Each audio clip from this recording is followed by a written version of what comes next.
Hey, how's it going, guys? It's Choco the Chocobo, and I am back on How to Minecraft.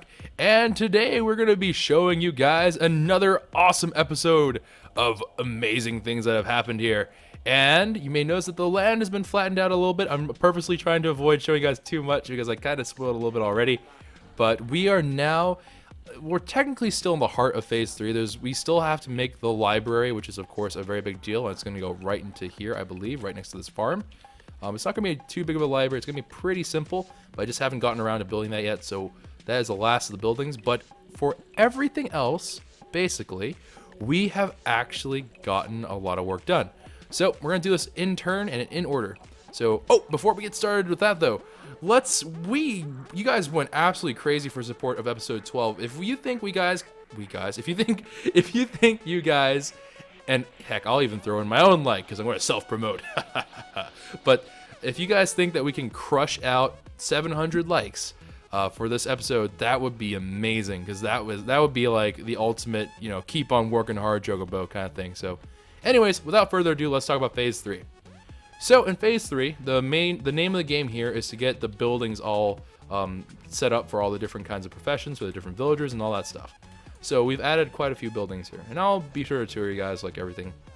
And Phase 3 also means that we have our villagers that are specialized, located in their appropriate buildings. Almost like they're actual people, they're living in the buildings and trading. So I can go here, talk to the cleric. We got a nice little church thing going on here. We got the little pews. So you can just kind of like, oh, forgive me my sins, I've killed tons of villagers to get you that one in particular. But yeah, we have this here, the cleric. We actually lost the existing 2 clerics. The server derped on me a little bit, and we actually lost the original 2, which includes the really good one that traded down from 36 rotten flesh to an emerald. But that's okay, because honestly, it's not that big of a conversion difference, and whenever you're talking about like 36 to 40, it's honestly not that big of a deal. Here we have our automated wheat farm, which the stream got to see me make sure testing it and working. This is automated. I'll show you guys a little sneak peek of the way it works. But if I were to, let me break this one. All right, so there's a whole bunch of tracks there. You can see this little minecart moving around. That actually has a hopper on it. Now, what that guy will do, it's going to go around the entire base of this. This is based off of Crew something or another's design. But basically, it's a little bit more compacted in terms of, like, I don't have the extension out here. It's just to the side. So it's pretty compact, and it's designed to be built into the ground. But basically what will end up happening here is I gave this villager 8 stacks of seeds. This prevents him from picking up anything else into his inventory, including wheat. And then he'll basically, if he's a gatherer type, this means shepherds, farmers, fishermen, and fletchers, oddly enough. Those guys will actually collect fully ripe wheat, depending if they feel like it. I mean, sometimes they get lazy and they just kind of hang out, but if they're not being stupid, they'll generally just go around, they'll harvest whatever the crops are, they'll replenish whatever seeds that they find on the ground and replant them. So they'll just keep on planting and planting and planting, but they'll never pick up wheat if their inventory is full, which in turn means that we get to collect all that stuff here, as well as any extra seeds, because they only need 1 seed to replenish the ground, and sometimes wheat will do a little bit more than that. So you can see he's been kind of harvesting randomly, and that'll just keep on going on in the background, so I don't have to do any of that work anymore, which is really, really nice. And of course, this means that I can also work on my animal pens and my animal farms, because I don't have to worry about that. Unfortunately, it does not work for carrots. Carrots is going to be something that is a little bit more tricky, but we'll figure it out. And he does seem to be liking that side of the farm a little bit more, but it looks like he did harvest these at some point. So I'm pretty sure I didn't yeah, this one I'm pretty sure he's been wandering around. It just looks like he's hanging out on one side of the farm a little bit more often than most, but it looks like he's working, and honestly, as long as it works in some form, shape, or form, I'm okay with it, because that's better than me having a non-automated farm. And there's no resets required, because everything is permanently powered, more or less, so it's pretty good. Anyways, moving on. Our Smithy, which I never replaced that for. Hold on, I need to make a staircase. Just one. I just need one staircase. Do I have a cobblestone one though? Probably don't. Oops. Aha! I do. All right. we're gonna put this down. All right, it's cool. So here we have our smiths. We have our armor. I still haven't actually unlocked his trades yet. The armor that we've been using for a long time, he's actually located in the iron tower. So we haven't migrated him. We got a new one. And so he's our new armor. I have to unlock the trades with him, but eventually we'll have the armorers. We have 2 toolsmiths. This guy's going to offer us the silk touch pickaxe rather, and this guy's going to offer us the regular efficiency 3 one. So both of them are there, and of course this guy's going to give us a diamond sword with unbreaking 2, as well as an axe with efficiency 2, unbreaking 2, fortune 1. But I mean, I don't think the fortune does anything on an axe, so that is whatever. But anyways, the smithy is ready. I will be adding item frames, like a little thing on there. I think I'm going to put like the anvil, this guy right onto that picture, and then make a fresh one. This one's actually, so we talked about crafting guild. I actually decided to convert this. I didn't realize that the professions were laid out the way they were. So basically what ended up happening was the Fletcher and the leather worker are both going to be hanging out here. These guys, this guy basically all he does is trade arrows. That's the main thing. That's the main point of this guy. He also gives you some string trades, which you can get, I believe, also from the fisherman. But honestly, they're not that great. He will eventually trade you flint in exchange for things. I don't see the point, though, because it seems kind of strange. So not exactly something that I would particularly be like, yeah, go for it. This guy, however, the leather worker, will eventually unlock saddles for us, which is a pretty big deal. So we will be back here, and this is the crafting guild. They're also coincidentally the only place that has a bed. These guys are the only ones that get to rest, but they're actually stuck forever. If you're wondering why they're so well behaved, it's because they're in little minecarts. They're basically trapped there for all eternity. Sorry.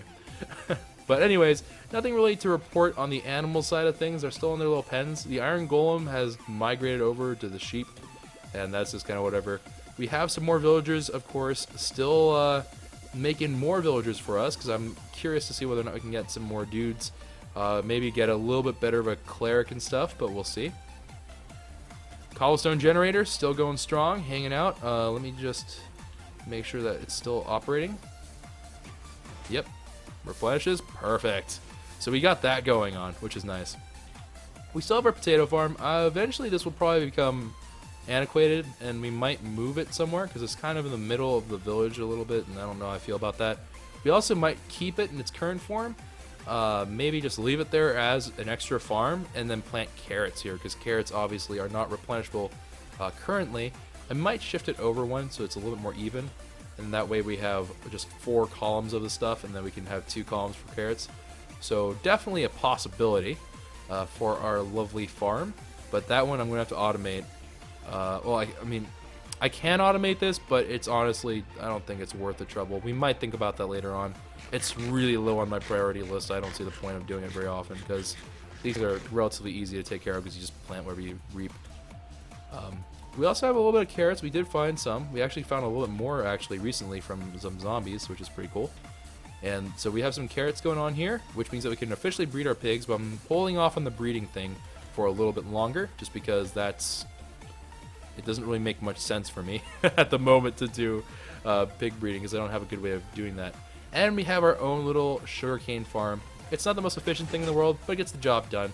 And more importantly, because it's going to be running in the background constantly while I'm in the village. As long as I'm in Balam, this thing will run. And it should be more than enough for the sugarcane that we need for pages, for books, and whatnot. So I can't imagine that we'll need to scale that up. But if we do, we can easily do that. It shouldn't be that big of a deal, because that basically just means I'm going to have to take this all and then build it up again another level, and then just have it drop into the system. So it's not that it's hard, it's just more of a why I don't think I need to, why would you bother kind of thing. And the library is of course going to house our enchantment table, which is going to be a really nice change of pace. And after all that is done, we're then going to go ahead and shift over to expanding the iron towers. I looked at a couple designs. There's some really cool ones, but unfortunately for the purposes of us, I don't think I need that much iron. There's some really crazy versions out there, but I just didn't see the point of a lot of them because they involved doing shifting doors, which I don't see the point. Shifting villagers and doors is just a surefire way to get a lot of rage. But anyways, neither here nor there. But iron towers will be worked on. after we're done with filling out these houses and stuff. We also have Fisherman here. He's kind of locked in. We've had a couple break-ins as of late, so I'm a little bit paranoid about this guy, but Fisherman is hanging out there in the Balam shop, or the Junon port shop, I should say. But it's the Balam store, so it is what it is. But that means that we have every single profession represented in this village at this point in time. Oh, wait, before I forget, because you guys were like, you don't have everything, but wait! And they actually have a guard. These guys are really well off. They even have an iron golem guard. What's up, bro? These guys were actually aggroed on me like earlier today. It was pretty scary. They kept on hitting me pretty hard. These guys do not mess about. Let me just tell you that. But we have our farmer, our butcher, and our shepherd. And this guy is going to probably be the bae, to be honest. Because we're going to probably be trading a lot of stuff with him. His trades are really simple, and I think that's going to be the easiest source of emeralds for us, because it's easy to refresh all of his trades, because he has 3 potential ones that we can easily do. Not that bad. So I personally am thinking that that's going to be our go-to, but of course we can still have our cleric trades as backup if we really need that for whatever reason, if we really get unlucky, but I doubt that'll be the case. So yep, we basically just have our animal farms to work on now, and then we have our iron towers to work on. We have the library to work on, and that should basically be it for Balam. And once Balam is finished, we go to Lionheart.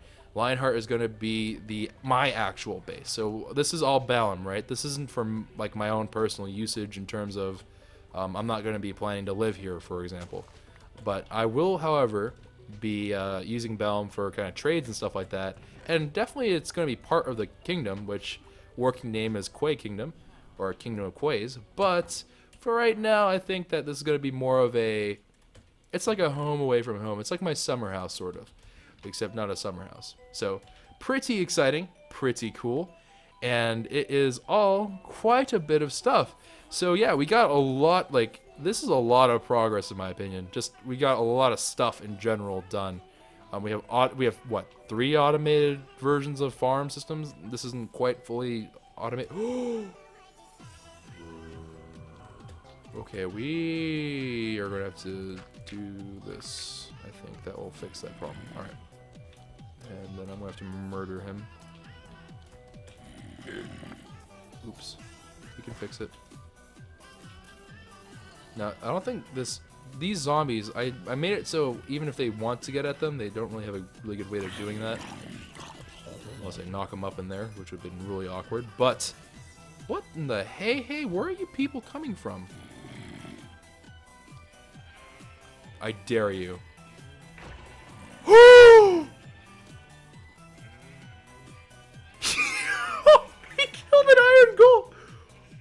I ain't messing around with that. You can stay in that pen. I don't care. But I ain't messing around with you. That's nah. Nah, that ain't That's just that ain't even a thing. Nah, dude. I can't believe I was like, that iron golem's gonna wreck him, and then he just one-banged him. That is actually kind of scary. But yeah, we will eventually have to worry about these breaches. Oh! And so you guys are probably like, oh Choco, what about that thing over there? So once the library, once the iron towers, once the animal farms are all completed, once we have our resource systems basically set, I'm going to start making these defensive walls and stuff, which should hopefully also mean that I don't have to worry about these zombies and crap spawning anymore, and these villagers can live in a little bit more peace and quiet. But that is the current order of operations. This is going to take a while, but as is all things that are worthwhile, it takes time. So I am very excited about it. I think it's going to be awesome, and I hope you guys think it's awesome too. I mean, I don't know, stream, you guys liking this stuff? And while I wait for their feedback, how in the heck? He must have had potatoes in his inventory. Oh no, he's planting potatoes randomly. Uh-oh. Oh, yep, he most definitely is. We have to go destroy those, like, immediately. Hold on, guys. I need to make sure that this doesn't become a thing. Darn it. Okay, so every now and then he's going to drop these, like, curveballs of potatoes, which are not okay. I don't want potatoes on this farm. That's all this farm is for. This is for wheat, darn it. And even though it may look like, oh, maybe that means it works, Choco. No, it's a dirty, filthy lie. Never works. because it unfortunately also doubles as a food stuff that these guys can eat. No! No! No! No! Why? How are you so quick, you little devil, you? Alright.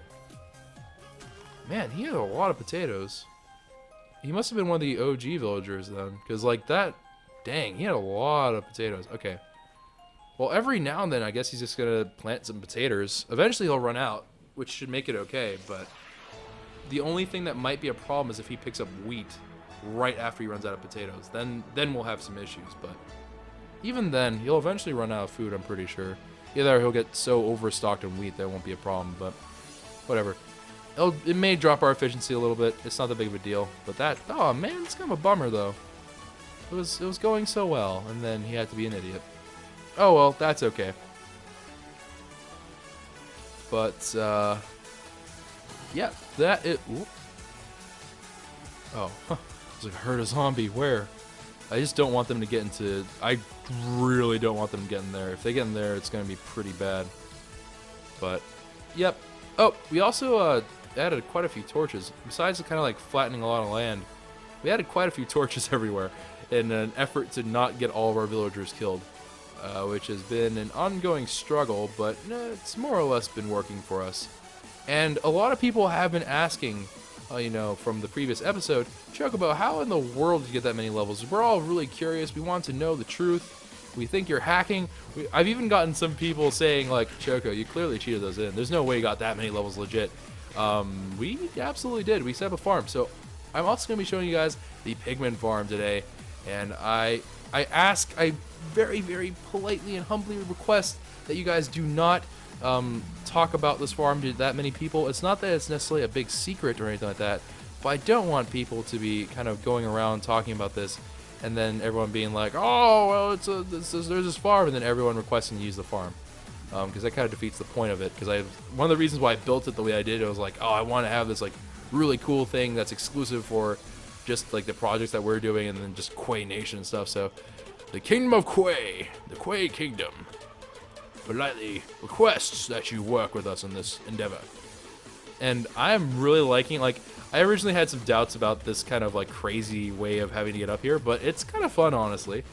You also run the risk of running to gas, which I might want to deal with at some point, but it makes it a little bit more obscure and hard to find, honestly. Finding this is a little bit of a pain, but, oh, which also reminds me, check this out. I'm not going to actually like do it, but this is a cool little thing that I've also been working on. We're going to eventually have, and how cool is this? We're going to have our own, think of it almost like a train station, sort of. We're going to have our own minecart hub in which you can deploy and recall certain minecarts from different areas, and they'll lead to the different nether portals located to other people's bases, spawns, whatever. So this one currently leads to the Salty Lagoon. I believe this one feeds into Allier's house. We're going to try to set up another one that feeds into Vic's place. But yeah, this is going to be hands down the coolest, well, not the coolest necessarily, but the fastest, hands down, the fastest way to get anywhere on the server. It's going to be absolutely nuts because it's all flat land. Nothing spawns up here, so you don't run that risk. It's all pretty cool. So honestly, it's pretty hype.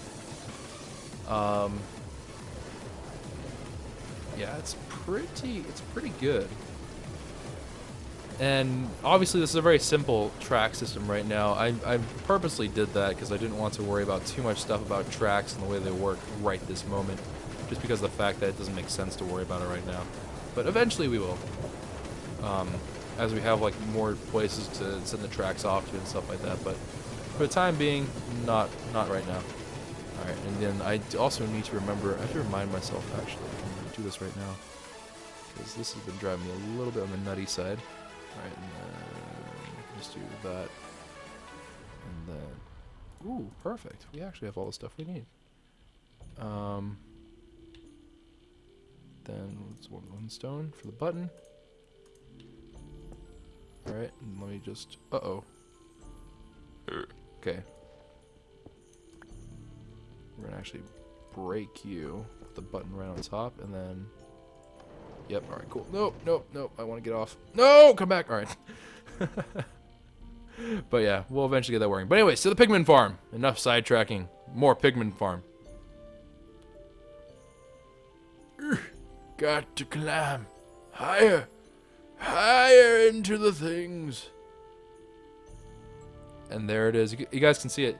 Actually, even from the stream's point of view, for those of you who are like the hardcore stream watchers and you guys have been keeping track of all the progress, I changed it up a little bit. We've been trying to address some issues with Pigmen spawning on here.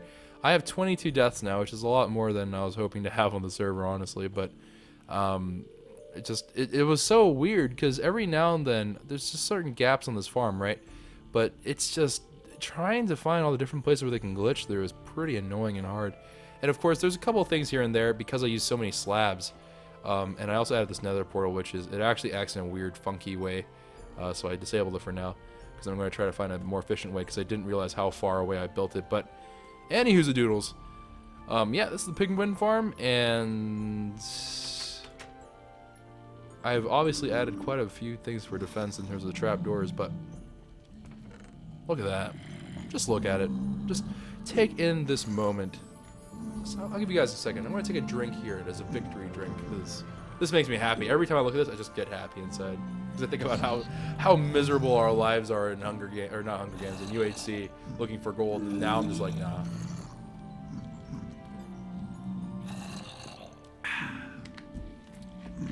Tastes like victory. Anyways, so we have that. We have more ingots here, kind of in the wings, for whatever I need. Oh, hello. I actually need to move you. I don't know why you're in there. But yeah, I've been converting and moving stuff around pretty well. We have a lot of rotten flesh because I actually lost those clerics, like I said before, so I need to start bailing these out and converting them. I thought about getting a cleric up in here. I don't know how I feel about that anymore because it's going to be a long process because I realized that I can't do a water elevator, and that means I can use a minecart elevator possibly, but I don't know if I want to make a minecart elevator. And this also means that I have to either do that or build a track up here, which I don't really want to do. There's a couple of different things that we can also do, but anyways, let me show you guys what it looks like in action, because this is pretty sweet, and I'm quite proud of this. This is based off Impulse SV's design. Now, I'm going to actually weep salty tears in the event that I try to show you guys this and then I fail, and then everything just starts falling apart, and then like the end of the world occurs. I will actually be pretty sad, but I think we'll be okay. I have no idea why I'm tossing so much stuff out. Oh, right. Iron armor. This is placeholder armor just because I didn't want to run naked. Sharpness 5, Unbreaking 3. We lost Dine, of course, and then we have a whole bunch of random other stuff.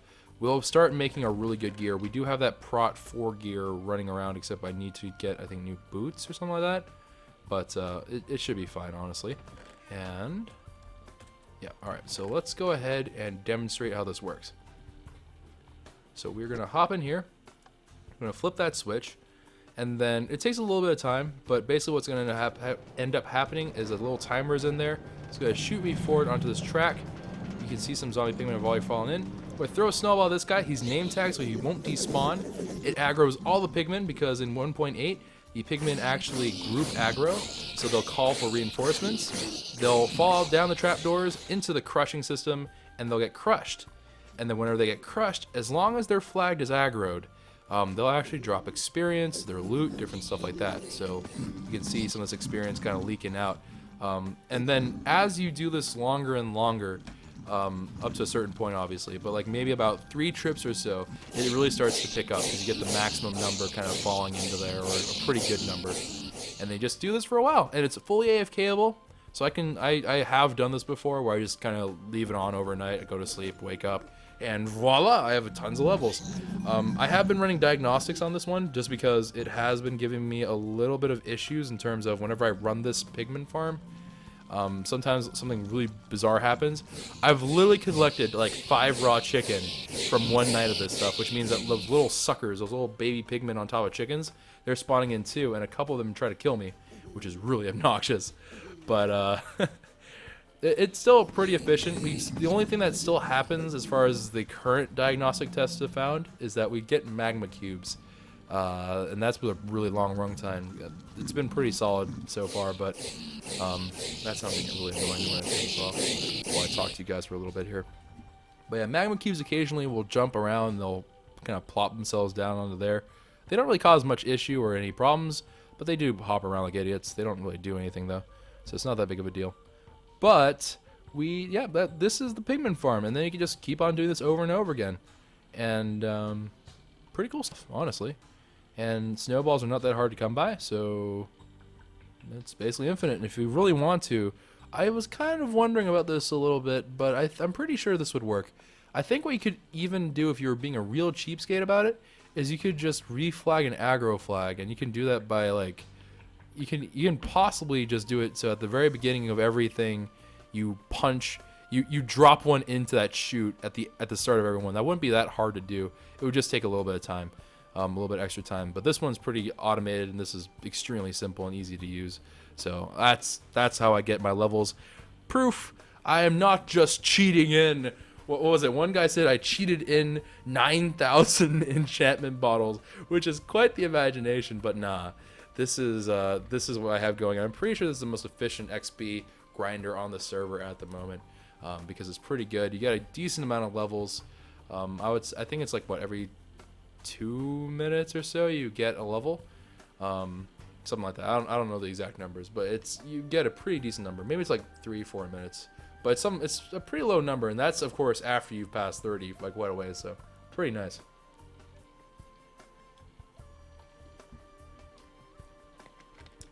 Anyways, so that's the farm. And I mean, we got a lot of whoops. I'm gonna turn this off before I get stuck in here forever. But yeah, we're also, well, I guess I might as well show you guys now, because this will actually save me a little bit of explaining to do later on. So, I can find it. There you are. One of the other like side, whoa, whoops, I goofed, didn't I? I know I have some spare emergency ones down there, but why did I do this to myself? Okay. You know what? I'm just not going to worry about it. Alright, long story short, well, what happened is if I go to that nether portal, that nether portal, number one, is built really high in the air. By default, Minecraft does not render any portals above bedrock. That's to prevent you from getting above bedrock all that easily. Oddly enough, mushrooms spawn above that, and it's spawning on bedrock, so I'm assuming that they are like aware that there's some ways to get through it, and that's why that's there, or maybe it's just bad coding. But, yeah, there is definitely some weird stuff. But anyways, if you build another portal above the bedrock, it will try to find the nearest portal to you or create one that is reasonably placed as close as possible to it. That's not like in the middle of nowhere, right? Like not just spawned in the air. It's like, here's a portal in the air, and then you just fall to your death. But the weird thing is that because it's... Uh-oh, are you mad at me? No, you're not. Thank God. My face when... I was like, oh, fall down here, 8,000 pigmen ready to kill me. That's fine, whatever. But, yeah, basically what ends up happening is nether portals will flag in proximity to each other. There's also, like, I forget what it is, like a really brief window of time whenever it'll remember, oh, you went through this portal, send them back through that portal to get to that place. There is a little bit of that goes on from, I think it's the overworld to the nether, but, yeah. There's a lot of weird nether mechanics. I'm thinking about different ways to use them, but that's not for a long time from now. But just so you guys are aware, because I know some people are probably like, you should set up like another system. I don't want to worry about that right now. It is something that we can do. Excuse me, but I just do not want to worry about that right now. That was weird. That was like a burp and a hiccup and ugh. That was awful. Ugh. All right. Anyways, that pretty much wraps it up for the kind of catch up. We still have a lot of building to do, but I mean, we have what? So we have a stable source of iron, gold, food of all different kinds of sorts and whatnots.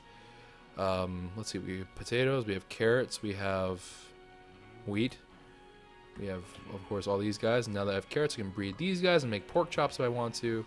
We have mutton chops, not the hairstyle, and of course we have beef. So that's really cool. We also have our sugarcane farm. Once we have chickens, that's the real thing that we need. We might go on a chicken adventure at some point.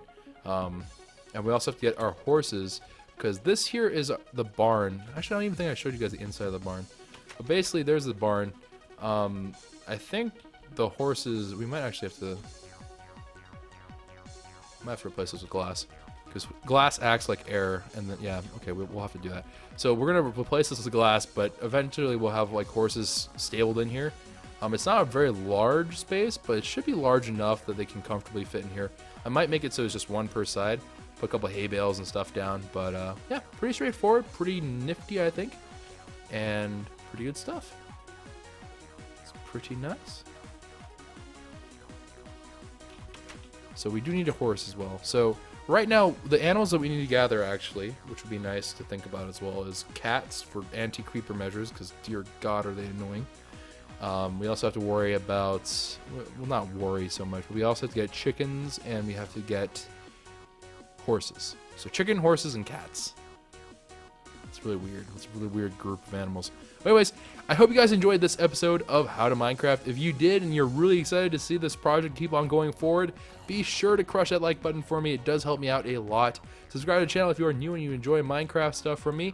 And comment down below for what you're excited to see and whether or not you are, well, if you have any ideas, I'd be glad to hear them. But also let me know if you are excited for the next phase of this, where hopefully we'll have the town complete, aka the library will be added and the librarians and stuff will all be set up. So I will see you guys next time. Ciao for now.